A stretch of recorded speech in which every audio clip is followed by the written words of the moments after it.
నల్గొండ జిల్లా వ్యాప్తంగా సంచలనం సృష్టించిన క్వార్టర్పుల్ మర్డర్ కేసును పోలీసులు ఛేదించారు. తెలంగాణ కాలనీలో ఒకే కుటుంబానికి చెందిన నలుగురు దారుణ హత్యకు గురైన ఘటనలో ప్రధాన నిందితుడితో పాటు మరో ముగ్గురిని పోలీసులు అరెస్టు చేశారు.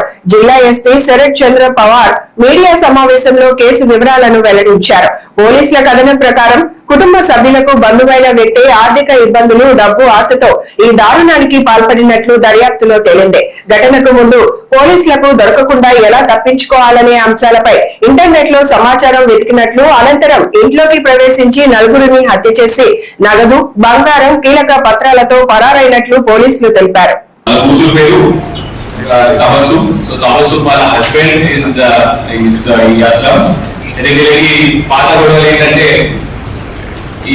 ఈ హసీనా అనే అమ్మాయి ఈ అస్లం కి 1 year బ్యాక్ ₹1 లక్ష అప్పించిన తర్వాత ఆ అప్పుకి చాలా హైగా ఇంట్రెస్ట్ అడగడం వల్ల అతను ఇప్పుడు దాకా సుమారు 2.5 లక్షలు ఇవ్వడం జరిగింది. ఆయన ఆమె ఇంకా కూడా నాకు డబ్బులు రావాలని చెప్పేసి అతని బాగా వేధించింది.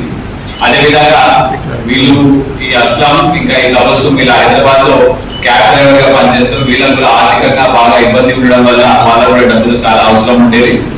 అదేవిధంగా ఈ తబస్సుమ్ వాళ్ళ మదర్ అంటే హసీనా వాళ్ళ అక్క 2013లో ఒకసారి ఈ హసీనా మీద ఎఫ్ఐఆర్ రిజిస్టర్ అయితే ఈమె కూడా వాళ్ళ మదర్ కూడా జైలుకి వెళ్ళడం జరిగింది. సో అప్పటి నుంచి కూడా ఈ తబస్సుమ్ మా అమ్మ ఈ హసీనా వాళ్ళకి జైలుకి వెళ్ళిందని చెప్పి కక్ష కూడా పెంచుకోవడం జరిగింది. అదేవిధంగా హసీనా వాళ్ళ ఫస్ట్ భర్తతో ఉన్న కూతురు ఈమె కూడా చాలా వరకు ఆమె కష్టాలు ఉన్నప్పుడు ఆమె ఆర్థికంగా ఎటువంటి కష్టాలు ఉన్నాయి అని తబస్సుమ్తో షేర్ చేసుకుంటూ అప్పుడు ఈమెకి మా అమ్మ దగ్గర బంగారం ఉన్నది, చాలా వరకు డబ్బులు ఉన్నాయి, ఇల్లు ప్రాపర్టీ కూడా ఉన్నది అని చెప్పేసరికి ఈమె కూడా వీళ్ళందరినీ చంపేస్తే తబస్సుమ్ వాళ్ళ ఆయనతో డిస్కస్ చేసి వీళ్ళందరినీ చంపేస్తే ఆ బంగారం, ఆ ఆస్తి పత్రాలు ప్లస్ ఇంట్లో ఉన్న క్యాష్ అన్ని కూడా మనం తీసుకొని వెళ్ళొచ్చు అని చెప్పేసి వీళ్ళిద్దరు ఈ మర్డర్ కి ప్లాన్ చేయడం జరుగుతుంది. అయితే మర్డర్ కూడా ఎలా చేసిందంటే ఈ అస్లం హైదరాబాద్ నుంచి బయలుదేరి సుమారు 7:30 ఆ ప్రాంతానికి 7:30 ప్రాంతానికి మన నల్గొండకు వస్తాడు. వచ్చిన తర్వాత వీళ్ళకి ఫోన్ చేసి వీళ్ళ పని ఉంది కాబట్టి నేను హైదరాబాద్ నుంచి ఇక్కడికి వచ్చినాను, రాత్రి మీ దగ్గర మీ ఇంట్లో పండుకోవచ్చా అంటే వాళ్ళు వద్దని చెప్పేసి ఫోన్ పెట్టేసి వాళ్ళు వద్దని చెప్తారు. దాని తర్వాత కూడా ఇతను 3-4 సార్లు వాళ్ళకి ఫోన్ చేసి కూడా వాళ్ళ ఫోన్ ఎత్తలేదు. అయితే ఇతను ఆ ఇంటి నుంచి కూడా దూకి రాత్రి సుమారు 1:30-2 టైంకి ఆ ఇంటి బయట వెయిట్ చేస్తారు.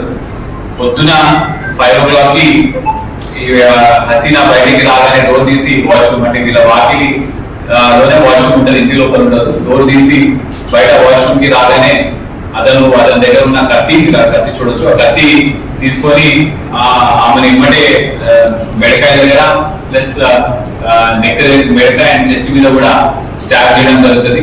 అయితే ఈమె బంగారం అంతా కూడా ఆమె డ్రెస్ లో పెట్టుకుంటుందని చెప్పేసి డ్రెస్ ఎత్తుకునే డ్రెస్ లో ఏం దొరకదు. అయితే మళ్ళీ ఇంటి లోపలికి వెళ్ళే సమయానికి అదే సమయానికి ఆయన కూడా బయటికి వచ్చేసి కరెక్ట్ అదే దానికి అతను వాళ్ళ ఆయన కూడా బయటికి వస్తాడు.